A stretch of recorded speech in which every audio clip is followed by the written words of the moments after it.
Shalom, shalom, shalom, shalom. Selamat sore. Salam bahagia untuk kita semua. Kembali lagi bersama saya, sahabat Anda, Giovannius Wilson Parasa, yang akan menemani Anda untuk membahas administrasi gereja baru, dimensi yang ke-5, teman-teman ya. Jadi, kemarin kita sudah membahas administrasi gereja baru dimensi yang keempat, yaitu menghadapi bagaimana gereja menghadapi perubahan-perubahan budaya organisasi. Nah, jadi sekarang kita masuk dalam dimensi yang kelima, itu dimensi ekologi administrasi gereja. Nah, tapi dalam ekologi ini saya membahas salah satu, jadi saya membahas mengenai politik. Nah, jadi judul kita kali ini adalah kehadiran Kristiani dalam politik. Nah, judul kita sangat menarik hari ini karena kita akan membahas bagaimana peran Kristen dalam politik, bagaimana peran gereja dalam politik, bagaimana gereja agar tidak mungkin tidak terlalu mungkin memperhatikan hal-hal politik, ya teman-teman ya. Nah, sekarang kita akan masuk ke pengantar terlebih dahulu.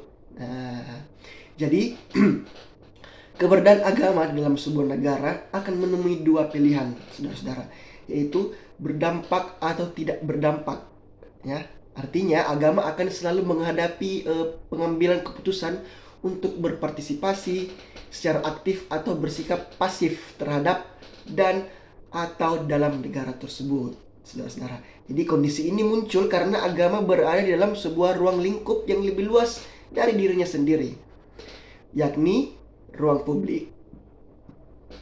Ruang itulah yang mempertemukan komunitas agama, termasuk gereja dan komunitas-komunitas Kristen lainnya, dengan seluruh individu dan paham di luar gereja yang memiliki sedikit banyak perbedaan dengannya. Pada situasi tersebut, gereja perlu untuk memberikan respon agar tidak terasing atau bahkan menjadi lawan dari seluruh hal yang berada di luar dari dirinya sendiri. Nah, masalah akan muncul apabila gereja sebagai wujud organik dari agama Kristen justru memilih untuk tidak memberikan respon dalam ruang publik, saudara-saudara. Ya, salah satunya ya ruang politik itu sendiri. Jadi setidaknya hal itulah yang disadari oleh yang harus kita sadari oleh seluruh umat Kristiani, bahwa kita sebagai umat Kristiani yang ada di Indonesia menuntut gereja untuk kita harus menyadari bahwa gereja untuk bersikap netral dalam politik bangsa dan tidak menganggap gereja sebagai komunitas iman politis, saudara-saudara ya. Jadi gereja seolah-olah seperti gereja seolah-olah tidak memiliki nilai politis dan membuatnya justru semakin sulit untuk berdampak terhadap persoalan-persoalan sosial. Namun apakah benar bahwa gereja tidak politisi sehingga gereja dilarang untuk bersikap dalam lingkup praktis? Nah, melalui pembahasan kita kali ini saya akan membuktikan, dan saya mungkin akan menjelaskan sedikit beberapa ya wujud eksistensi kekristenan kontemporer di dalam ruang publik yang juga termasuk bentuk keterlibatan gereja dalam karya Missio Dei. Nah, jadi kita akan masuk ke pembahasan yang lebih dalam. Jadi kita harus ketahui bahwa salib menjadi simbol karya penyelamatan Yesus yang harus mati melalui strategi politis, ya kan? Yang dibuat dan dijalani oleh beragam aktor-aktor religius politis pada saat konteks itu, ya. Namun salib juga menunjukkan ketulusan aksi penyelamatan Yesus yang meskipun menjadi korban para pemegang otoritas politik pada masa itu, justru rela menerima kematian dalam cara politik tersebut untuk memberikan penyelamatan bagi manusia, termasuk yang membunuhnya. Nah, bukan untuk dirinya sendiri, tetapi kematian Yesus di kayu salib sekaligus menjadi titik awal kemunculan sikap kritis untuk menggugat batasan kuasa dan tujuan dari politik negara, saudara-saudari.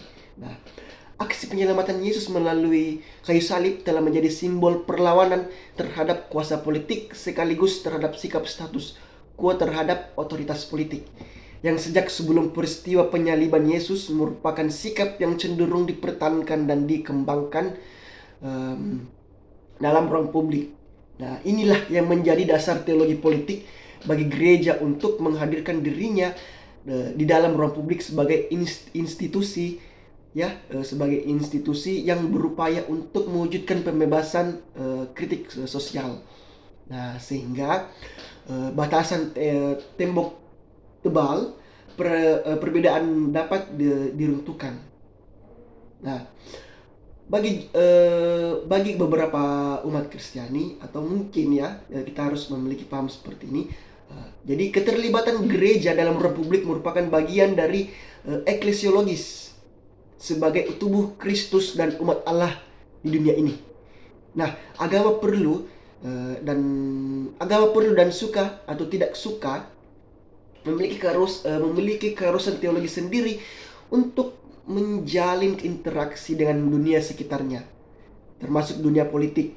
Ya, tidak ada sebuah penghalang teologis. Jadi tidak ada sebuah penghalang teologis bagi gereja untuk menarik dirinya dari ruang publik politis, karena Allah itu sendiri bersifat politis. Ya, jadi oleh sebab itu bentuk pengabdian gereja dalam ruang publik adalah dengan melibatkan keterlibatannya dalam ruang publik, saudara-saudara.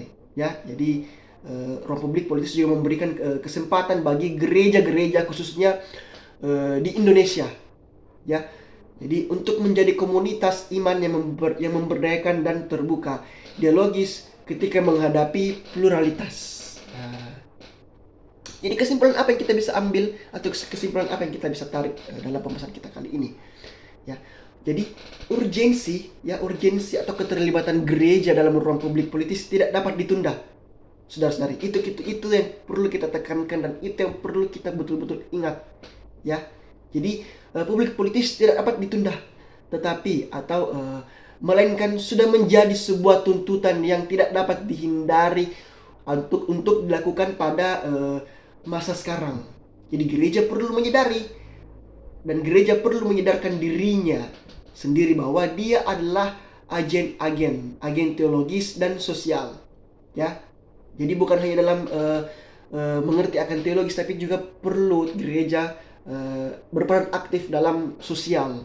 Jadi kedua aspek tersebut merupakan bagian dari hakikat gereja yang mesti nampak dalam setiap aspek kehidupannya, sehingga gereja menjadi bagian yang hidup dari negara, dalam hal ini negara kita, Indonesia.